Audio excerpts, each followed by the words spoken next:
कर्म फिलॉसफी समझोगे तो ये बात समझ में आ जाएगी कि भावों की बहुत कीमत इसलिए नहीं है क्योंकि ये कर्म उदय जन्य है।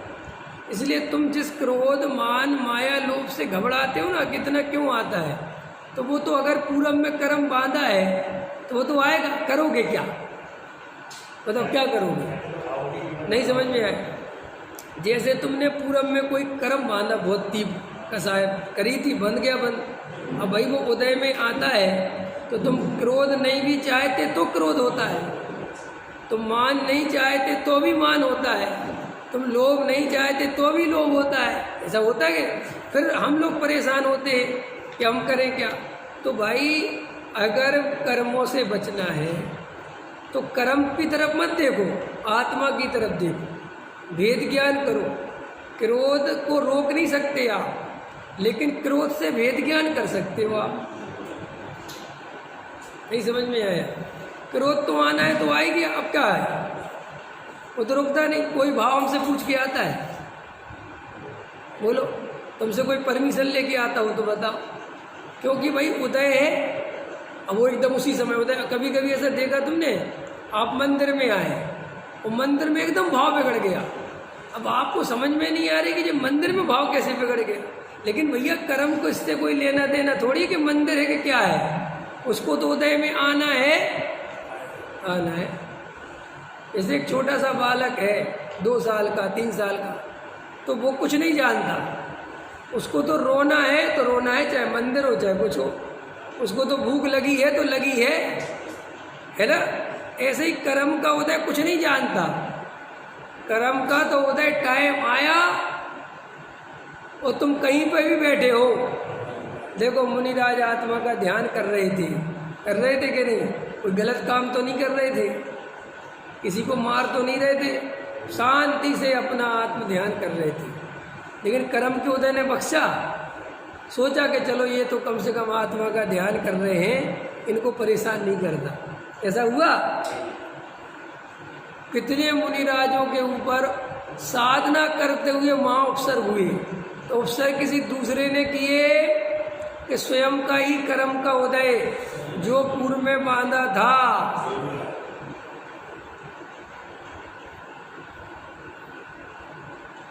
नहीं समझ में आया। गज कुमार मुनिराज पर सिगड़ी जलाई तो किसने जलाई, कहने में आता है कि ससुर ने जलाई, ऐसा नहीं है।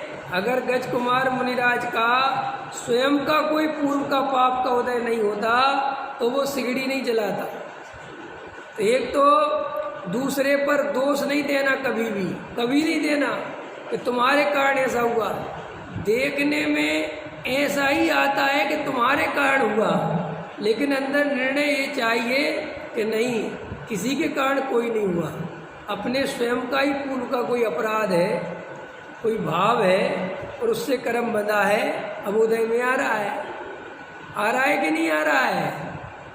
और अपन दुखी क्यों होते हैं, क्योंकि हमें पर दिखाई देता है, हमें अपना अपराध दिखाई नहीं देता। जैसे अपने हाथ से स्वयं गिलास टूट जाए तो गुस्सा नहीं आता, लेकिन दूसरे के हाथ से टूट जाए तो ज़्यादा गुस्सा आता है। अपन से नुकसान हो जाए उतना गुस्सा नहीं आता, और नौकर से नुकसान हो जाए, क्यों, अपने से हुआ तब क्यों गुस्सा नहीं आया, तब ऐसा लगा कि किसी की गलती नहीं, स्वयं ही नहीं करे, अब क्या गुस्सा करना। ऐसे ही भाई तुम्हारे साथ जो कुछ भी गलत हो रहा है तुम्हारी नज़र में, उसके लिए सिर्फ तुम ही जिम्मेदार हो, कोई दूसरा जिम्मेदार नहीं है। राजेश जी, हमारे साथ आज तक जो कुछ हुआ है, जैसा हुआ है और जो हो रहा है, उसके लिए ना बेटा जिम्मेदार है, ना पत्नी जिम्मेदार है, ना भाई जिम्मेदार है, न समाज जिम्मेदार है, न पड़ोसी जिम्मेदार है, न देश जिम्मेदार है, न सरकार जिम्मेदार है। उसके लिए कौन जिम्मेदार हो। अफगानिस्तान में जिन लोगों के साथ जो हो रहा है, उनके लिए वो तालिबान जिम्मेदार नहीं है, कर्म उनका ही है। अगर उनका कर्म ठीक होता तो वे वहाँ जन्म ही नहीं लेते। ये द्रव्य क्षेत्र काल भाव भी अपने कर्मों के अनुसार मिलता है। हाँ, अब अपन को दोस्त तो देखता है कि सब ये मार रहे, कौन किसको मारे। जे करम पूरब किए कोटे, सहे क्यों नहीं जियरा। अति क्रोध अग्नि बुझाए प्राणी, सामने जल ले सी। ये पूजा तो पढ़ते ही है ना सब। अब 10 लक्षण महापर्व आएंगे तब पढ़ोगे ना रोज। तो भाई इससे क्या पंडित जी, इससे क्या फायदा है? इससे ये फायदा है कि तुम्हारी अनंत आकुलता मिट जाएगी। ये जो आकुलता चलती है ना कि मेरे साथ गलत हुआ, मेरे साथ तुमने गलत कर दिया, वो उसने मेरे साथ बहुत तकलीफ दी, ऐसा कुछ नहीं है। अपना ही कर्म उदय में आया, वो तो बेचारा बाहर में निमित्त बन गया। नहीं समझ में आया? देखते हो कि नहीं देखते? आयु कर्म अपना जब तक है तब तक कौन मार सकता है, और आयु कर्म नहीं होगा तब कौन बचा सकता है।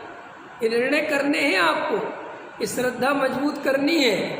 तो द्रव्य कर्म से भाव कर्म, भाव कर्म से द्रव्य कर्म, तो ये संतति चली आ रही है। और जीव को एक तो अवसर ही बहुत कम मिलता है। आप देखो, सादिक 2000 सागर के लिए हम निकले, तो उसमें 1 इंद्री की पर्याय भी है, 2 की है, 3 की है, 30 पर्याय में आए ना। तो अब सोचो कि जीवन में काल कितना है। जसंगी पंचेंद्रीपना समय जो जीव को मिलता है वो तो बहुत लिमिटेड है।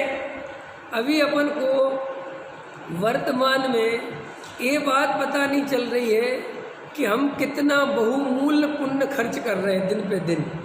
ये पता नहीं चल रहा अपन को, नहीं समझ में आया? क्योंकि अपन तो वर्तमान पर्याय में तन्मय है।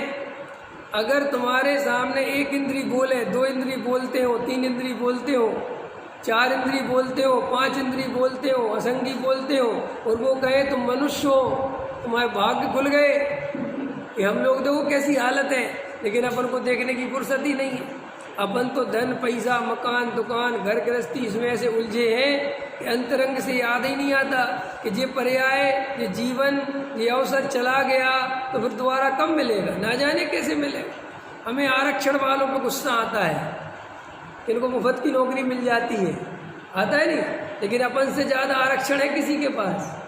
अभी अपन मनुष्य पर्याय में बैठे हुए हैं, जैन कुल में बैठे हुए हैं, मोक्ष मार्ग प्रकाशक खोल के बैठे हुए हैं, समय सार की छत्र छाया अपने ऊपर है, और फिर भी अपन सम्यक दर्शन प्राप्त नहीं करते, आत्मा का अनुभव नहीं करते, दूसरों को दोष देते हैं। तो अपन को तो भी समझ में नहीं आ रहा कुछ भी। जब ये पर्याय छूटती है तब समझ में आने के लिए कुछ बचेगा ही नहीं। इसलिए इस पर्याय को व्यर्थ मत गवाओ, एक एक क्षण बहुत कीमती है मेरे भाई। देखो क्या कहते हैं आचार्य, तो क्रोध आया आ गया, मान आया आ गया, लोभ आया आ गया, मायाचारी हुई हो गई। क्या कर लोगे तुम भेद ज्ञान करोगे। क्या करोगे? भेद ज्ञान कैसे करोगे? क्या हो, ये कोई पूर्व कर्म का उदय आया और ये परिणाम आगे चला गया, लेकिन ये परिणाम मेरा स्वरूप नहीं है। उस काल में तो होगा नहीं जिस समय उदय आ गया, ठीक, लेकिन उदय सदा काल एक सा नहीं रहता। ये तुम्हारे लिए फायदे का सौदा है। अगर वो सदा काल एक सही रहे तो मर नहीं जाए, लेकिन वो उदय मंद पड़ता है। जैसे अभी कोरोना है ना, तो कोरोना में कुछ लॉकडाउन खुल जाता है, कभी लग जाता है, 3 महीने कमा लेते हैं, फिर 2 महीने बैठ जाते हैं, फिर 3 महीने कमा लेते हैं, फिर 2 महीने बैठ जाते हैं। लेकिन अगर लगातार ही हो जाए लॉकडाउन 2-4 साल का, तो क्या होगा? मर ही जाओगे, बात ही खत्म हो जाएगी। पकड़ में आए ना, जैसे कुछ ढील दे दो फिर कुछ टाइट कर दो, ऐसा ही कर्म का उदय है। ऐसे कभी एकदम तीव्र आता है, जब तीव्र आएगा तब तो तुम चाह के भी कुछ नहीं कर सकते। तो आएगी क्या करोगे? कभी कभी ऐसे विकार उत्पन्न होते हैं, इतनी तीव्रता से उत्पन्न होते हैं कि अपन समझ नहीं पाते कि जो हो क्या रहा है। लेकिन आपको समझना इतना ही है कि आज कोई पूर्व कर्म का उदय तीव्र आ गया है, और उदय कर्म कितने बांध रखे अपन ने, सत्ता में कितने पड़े हुए हैं, अनंत अनंत, एक आध नहीं है कि चलो ये निकल गया छुट्टी, ना जाने कितने बांध रखे। अभी जो परिणाम तुम्हें जवानी में नहीं आ रहे, बेपरिणाम बुढ़ापे में आ जाए तो कोई आश्चर्य नहीं है। तुम कहोगे जी क्या हो रहा है? हमने ऐसे लोग देखे, जवानी में वे बेचारे संयम से रहे, बुढ़ापे में संयमी हो गए। अब एक महाराज 25 साल तक दीक्षित रहे, अब शादी कर रहे क्या करोगे? अपन को तो लगता है कि ये सब कुछ नहीं है, हो सकता है 25 साल तक उदय नहीं चला, रह गए, क्योंकि आत्मा तो जाना नहीं, क्योंकि आत्मा के बल से कर्मों का नाश होता है। क्या कहा मैंने? और तो कर्मों के नाश की कोई दूसरी विधि है नहीं। अब जैसे देखो, ये समझना बहुत गहरी बात, बहुत गहरी समझा रहा हूँ बात, बहुत गहरी, ध्यान से सुनो। कई लोग तुमने देखा होगा, कई प्रकार के लोग आपको दुनिया में देखे होंगे, आपने हर कौम में, हर जाति में आपको मिलेंगे। ऐसे बहुत सारे लोग आपको देखने मिलेंगे जो बहुत सज्जन हैं, उनको क्रोध नहीं आता, उनको मान नहीं आता, वे आराम से जूतल चप्पलों में बैठ सकते हैं। ऐसे तो मिल जाएंगे बहुत लोग, और तुम्हारे अकेले धर्म सब जगह मिल जाएंगे। उनको पूजा पाठ बहुत कर सकते हैं, वे गृहस्थी संयम बहुत कर सकते हैं। तो हमें लगता है कि कितना धार्मिक आदमी, लेकिन जरूरी नहीं है वो धार्मिक हो, क्योंकि धर्म का संबंध तो आत्मा से है, और अगर उसे आत्मा का ज्ञान नहीं है तो वो धार्मिक नहीं हो सकता। तो फिर साहब वो इतना काम क्यों करता है, ऐसे क्यों करता है? उसको कभी गुस्सा नहीं आता, मान नहीं आता, लोग बिल्कुल मंद है, कमाने का जा, भैया उसका उदय उस जाति का बहुत मंद है। क्या मंद है? अब देखो, अपन बाहुबली की और भरत जी की बात पढ़ते हैं, सम्यक दृष्टि दोनों थे। बाहुबली भरत जी को शुरू से नमस्कार करते थे कि नहीं करते थे? बड़े भाई थे तो नमस्कार तो करते ही होंगे, ठीक। और इतने में भरत जी चले गए जीतने के लिए, ठीक है, हिस्सा बांट कर गए आदि ना। 2 गांव किसको मिल गए? बाहुबली को। तो सबको क्या लगता है कि वो 2 गांव की चक्कर में लड़ाई झगड़ा था। बात 2 गांव के चक्कर था ही नहीं, कोई बात ही नहीं, कोई ऐसा थोड़ी बाहुबली से कुछ वो छीन रहे थे कि तेरे 2 गांव ही मुझे दे और तू बाहर निकल, ये थोड़ी था। वो तो सिर्फ इतना सा था कि तुम मेरे को नमस्कार करो, चक्रवर्ती हूँ, क्योंकि तुम नमस्कार नहीं करोगे तो मेरी वो अखंड सत्ता नहीं मानी जाएगी। और बाहुबली को एकदम उसी समय तीव्र उदय आ गया कि मैं तो भाई को नमस्कार कर सकता हूँ, चक्रवर्ती को नहीं। कैसा है? आगे उदय आ गया। तो अभी ऐसा क्यों हो गया कि भाई उदय था कोई उस जाति का, तीव्र हो गया, नहीं बनी बात। भरत जी को भी आ गया, भरत जी को तत्व समझाने का भाव नहीं आया, देखता हूँ कैसे नहीं सब सिर झुका था, लेके आओ।